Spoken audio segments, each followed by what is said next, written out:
Example number 2 बच्चों, format बना लीजिए कुछ इस तरह से। एग्जाम्पल नंबर 2 फॉर्मेट बना लीजिए बेटा कुछ इस तरह से। फर्स्ट जो कॉलम बनेगा वो ट्रांजैक्शंस का, जैसे आप देख रहे हो, फिर assets is equals to liabilities plus capital. Right hand side पे आपका कॉलम आ जाएगा लायबिलिटीज और कैपिटल का, और लेफ्ट हैंड साइड पे आपके पास एसेट्स हो जाएगा, और एक आपका कॉलम है ट्रांजैक्शन का। और चाहो तो एक और आप बना सकते हो यहां पर सीरियल नंबर का, इच्छा है आपकी ऐसा बनाना चाहो तो यहां पर आ जाएगा सीरियल नंबर जैसे। अच्छा, एसेट्स के नीचे एक लाइन मैंने ब्लैंक क्यों छोड़ी है बच्चे? जैसे जैसे एसेट्स ओपन होती चली जाएंगी वैसे वैसे हम एसेट्स को उसके पार्ट्स में बनाते चले जाएंगे, और ठीक ऐसे ही लाइबिलिटीज में भी बनाते जाएंगे, और कैपिटल के नीचे तो अपना खुद का ही हेड आएगा, कैपिटल ही आएगा। डन। आइए एक एक ट्रांजैक्शन को पढ़ते हैं। पहली ट्रांजैक्शन है started business with cash ₹50,000 and goods ₹20,000। 50,000 रुपए के कैश से और 20,000 रुपए की गुड्स से बिजनेस को शुरू किया गया। तो बच्चों एक बिजनेस का जो ऑनर है, बिजनेस का जो मालिक है, वो जब 50,000 और 20,000 रुपए का सामान लगाएगा तो कैपिटल तो 70,000 रुपए की बिजनेस के अंदर आ गई, है ना। 50,000 रुपए का कैश और 20,000 रुपए का स्टॉक जब उसने लगाया तो बच्चे इंपैक्ट पड़ा। कैश आया बिजनेस के अंदर 50,000 रुपीज, डन है। स्टॉक आया बिजनेस के अंदर 20,000 का, और एक बिजनेसमैन ने क्योंकि ये दोनों चीजें लगाई हैं तो कहीं ना कहीं बिजनेस की कैपिटल इंक्रीज हो गई 70,000 की। तो आइए जो ये लाइन लिखी है ना बच्चों, एज इट इज लाइन को आप ट्रांजैक्शन की फॉर्म में लिख सकते हैं। तो सीरियल नंबर 1 हो जाएगा, और स्टार्टेड बिजनेस सीरियल नंबर के कॉलम में आ जाएगा 1 यहां पर, ठीक है। और ट्रांजैक्शन में आ जाएगा वही जो बात वहां लिखी है, started business with cash and goods, ऐसा कुछ, ठीक है। और इससे हमारे कितनी एसेट्स में कितने हेड खुलेंगे बच्चे? 2। एक तो आपके पास आ गया बिजनेस के अंदर कैश, एक आपका इंपैक्ट पड़ेगा दूसरा किसके ऊपर बच्चों? स्टॉक। और तीसरा बिजनेस में कैपिटल हेड के अंदर ही लिख लो, तो यहां कैपिटल के नीचे अगेन मैं कैपिटल लिख लूं, कोई प्रॉब्लम नहीं है, तब भी चलेगा। ये लो, तो 3 हेड मेरे इज इक्वल टू, 2 हेड मेरे इज इक्वल टू के लेफ्ट में खुल गए और एक हेड मेरा इज इक्वल टू के राइट में खुल गया, जो कि आप देख रहे हो। तो इसके अंदर कैश में मेरे पास आया था पैसा 50, कैश आया 50,000, स्टॉक आया बच्चों 20,000 रुपए का, और 70,000 रुपए मेरी कैपिटल इंट्रोड्यूस हो गई है। एक बिजनेसमैन की 70,000 रुपए कैपिटल इंट्रोड्यूस हो गई है, ठीक है बच्चों। ये मेरी फर्स्ट ट्रांजैक्शन को मैंने लिख लिया। इसके नीचे आप चाहें तो इस तरह की एक लाइन जैसे मैंने यहां लगा रखी है आप लगा सकते हैं, नहीं लगाना चाहें तो 2 ट्रांजैक्शंस के बाद एक इक्वेशन की लाइन लगा लें, तब भी कोई प्रॉब्लम नहीं है। और अगर एक के बाद भी लगाना चाहते हो तब भी लगा सकते हो, ठीक है। मैं 2 के बाद लगा रहा हूं। Second, bought goods for cash 15,000 and on credit 10,000। 15,000 नगद और 10,000 के उधार पर हमने सामान खरीदा। तो बच्चे टोटल सामान खरीदा हमने 25,000 रुपए का, है ना। 25,000 रुपए की गुड्स खरीदी हमने, 15,000 के तो हमने नगद खरीद ली और 10,000 रुपए की बटे हमने उधार खरीद ली। तो हमने टोटल गुड्स कितनी खरीदी है यहाँ पर? 25,000 रुपीज की। तो बच्चे इंपैक्ट क्या पड़ने वाला है यहाँ पर कि जो 10,000 रुपए की, पहले तो ये ट्रांजैक्शन लिख लो बच्चों यहां पर, बॉट गुड्स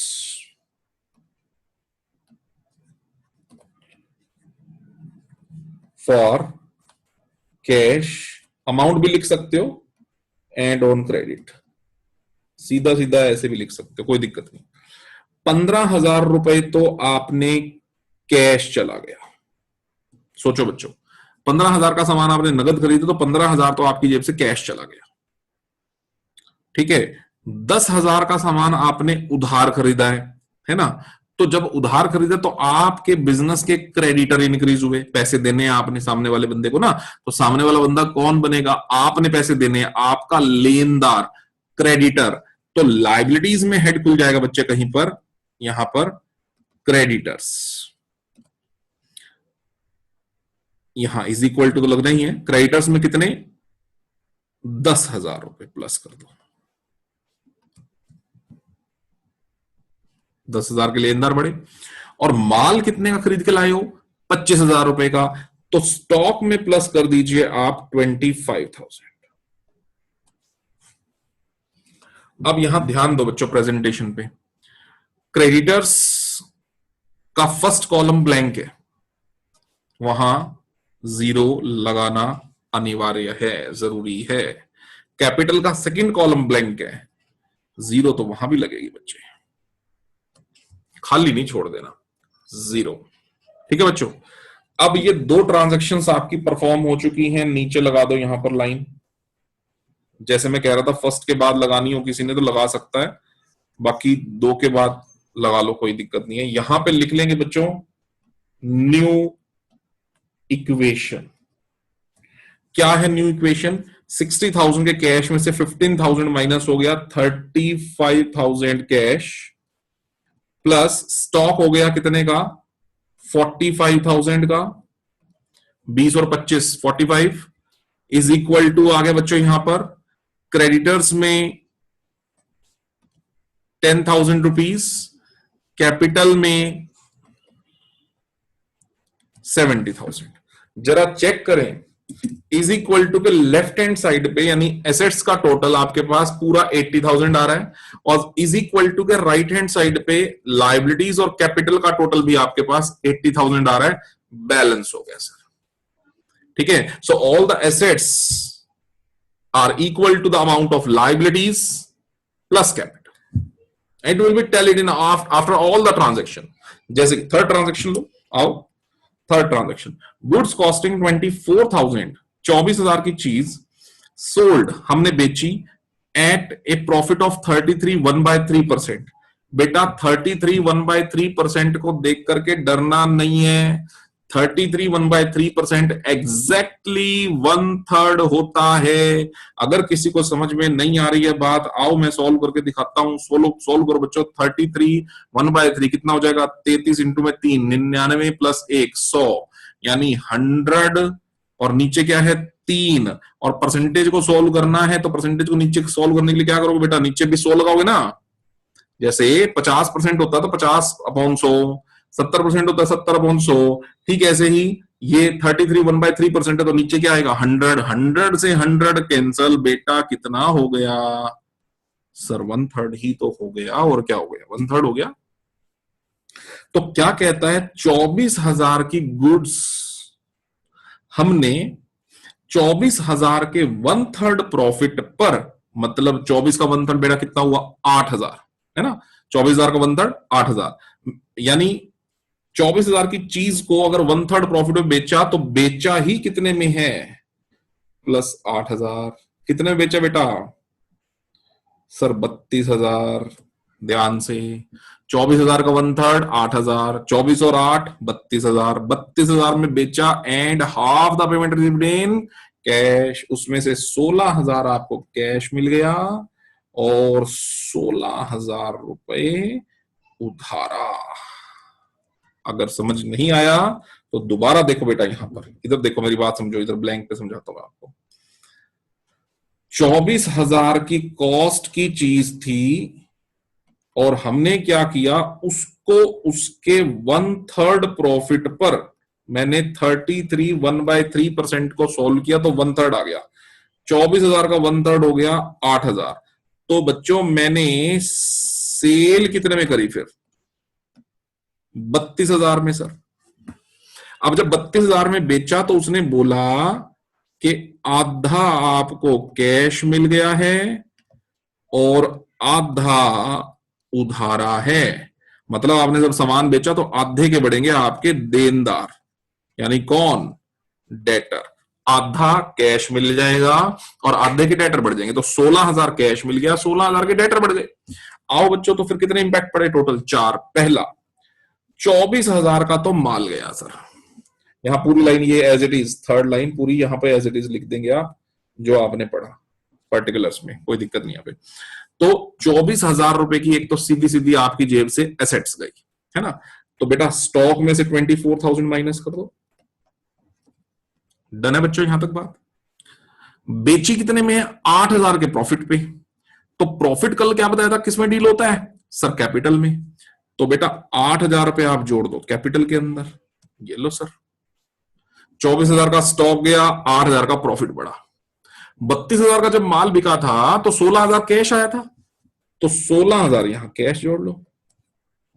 और 16,000 के आपके डेटर्स बढ़े थे। अभी तक मेरा डेटर का कोई हेड नहीं खुला हुआ। देखो बेटा एसेट्स के अंदर दो ही हेड खुले हुए हैं, एक कैश का एक स्टॉक का। तो बेटा नहीं खुला तो फिर अब खोल दो डेटर हेड नंबर 31 डेटर, ठीक है। और डेटर कितने के आपके जो हैं बढ़ेंगे?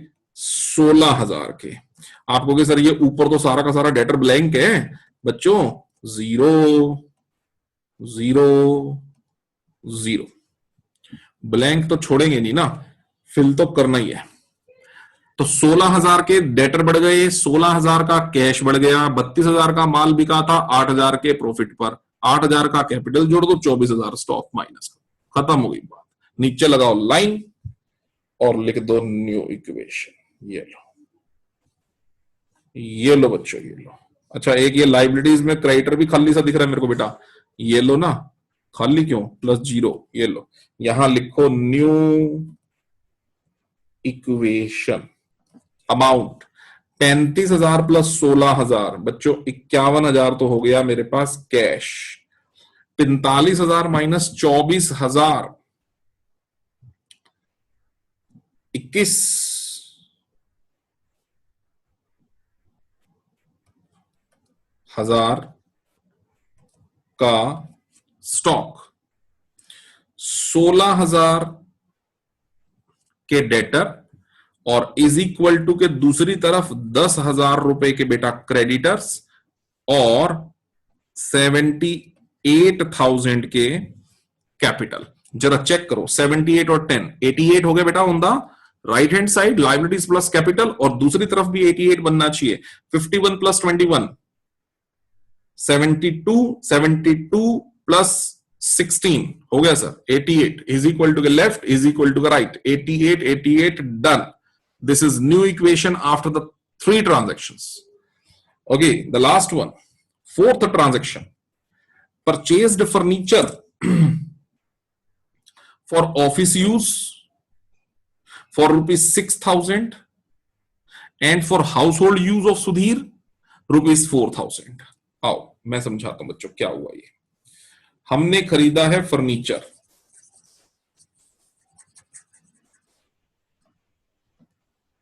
हमने खरीदा है बच्चों फर्नीचर ऑफिस यूज के लिए 6,000 का फर्नीचर खरीदा है, ठीक है। तो ऑफिस में आ गया होगा, फर्नीचर हेड खुलेगा 6,000 रुपए का। और हाउस होल्ड यूज के लिए 4,000 का खरीदा है।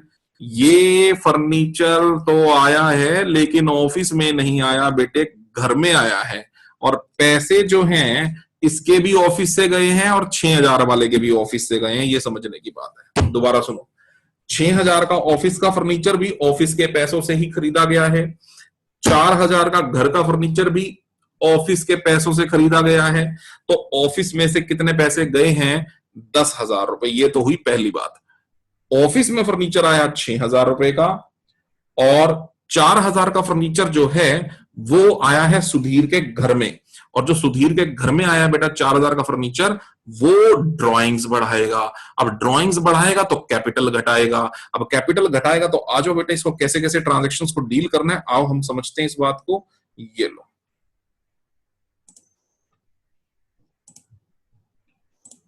ये लो। पहले सबसे पहले बच्चों यहां पर हेड खोल लो फर्नीचर, क्योंकि अभी तक खुला नहीं हुआ फर्नीचर। फर्नीचर आया है मेरे पास ऑफिस के अंदर 10,000 का। 4,000 का फर्नीचर घर में आया है, घर में आया तो ड्राइंग बढ़ी है, ड्राइंग बढ़ी है तो कैपिटल घटेगी, कैपिटल में से 4,000 घटा दो। पेमेंट तो सर दोनों ही ऑफिस से हुई है, ठीक है ना। तो ऑफिस में से हुई है तो 14,000 रुपए से आप अपना कैश घटा दो, क्योंकि कोई घर से तो पेमेंट हुई नहीं, ऑफिशियल ट्रांजेक्शन चल रही हैं। तो ऑफिशियल ट्रांजेक्शन चल रही हैं तो कैश 14,000 रुपए यहां से माइनस कर दो और यहां पर पूरी अपनी ये पर्टिकुलर्स की लाइन में लिख लो जो भी है। अब जहां जहां बच्चे चेंजेस आए नहीं है, स्टॉक का कुछ नहीं हुआ इसमें, जीरो। डेटर का कुछ नहीं हुआ, जीरो।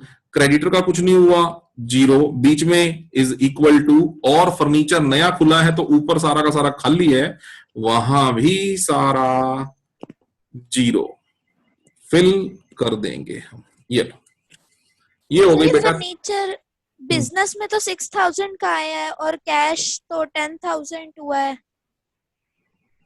अच्छा, एक मिनट।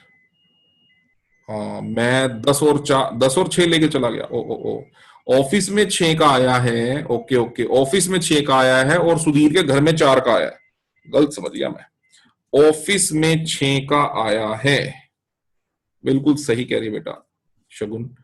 ऑफिस में 6 का आया है, घर में 4 का आया है और टोटल 10 गए हैं। बिल्कुल सही, मैं गलत ट्रांजैक्शन समझ गया। लॉज कैश गया 10 का। डन बच्चों। अब इसके बाद ट्रांजैक्शन हो गई खत्म। इसके नीचे लगाएंगे हम इस तरह से एक लाइन, ये लीजिए, और यहां लिख देना बेटा न्यू इक्वेशन। और 51,000 में से 10,000 कैश गया, बाकी बच गया 41,000 रुपए का कैश, प्लस 21,000 रुपए का स्टॉक, प्लस 16,000 रुपए के डेटर, प्लस 6,000 रुपए का फर्नीचर, इज इक्वल टू 10,000 रुपए के क्रेडिटर्स, प्लस 74,000 की कैपिटल। और बच्चों यहां न्यू इक्वेशन भी क्यों लिखते हैं, जब ट्रांजैक्शन ही पूरी हो गई। यहां लिख दो बच्चों फाइनल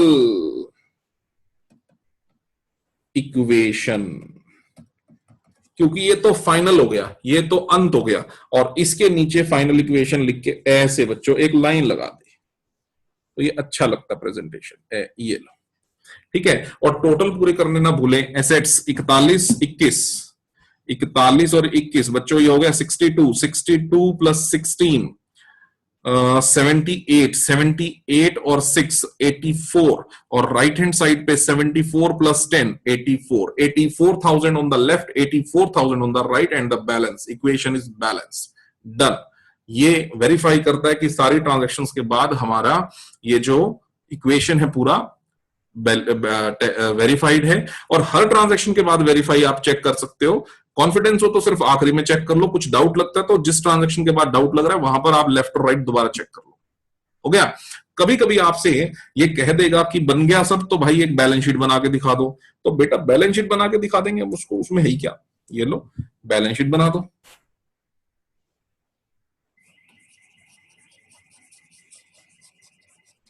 कई बार कहता है ऐसा कि भाई बैलेंस शीट भी बना देना उसके बाद।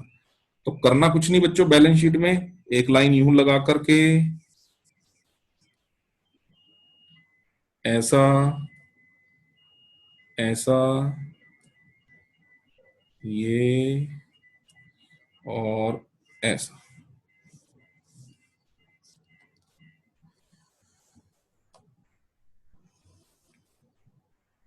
लो जी, ठीक है। इधर बेटा ये जो लेफ्ट हैंड साइड होती है ये आपकी लाइबिलिटी साइड होती है, और इधर आपकी एसेट्स साइड होती है, रुपीज या अमाउंट। अब एक एक करके सारी की सारी लाइबिलिटीज को बेटा पिटअप यहां पुटअप कर दो। दो ही हैं सर, क्रेडिटर है 10 के और कैपिटल है 74 का। तो क्रेडिटर्स 10,000, कैपिटल 74, और एक एक करके एसेट सब ले लो। कैश 41, कैश 41,000, और स्टॉक 21, स्टॉक 21,000, और ये 16,000 का क्या है, डेटर, डेटर 16,000, और ये कुछ हमारे पास 6,000 का क्या है, फर्नीचर 6,000, बस उसके बाद बेटा वही 84,000 इज इक्वल टू 84,000, और इस तरह से आप इस बैलेंस शीट को क्लोज कर दें ऐसे, बस हो गया। और क्या, ये बन के ऊपर लिख दो ऐसे, बैलेंस शीट।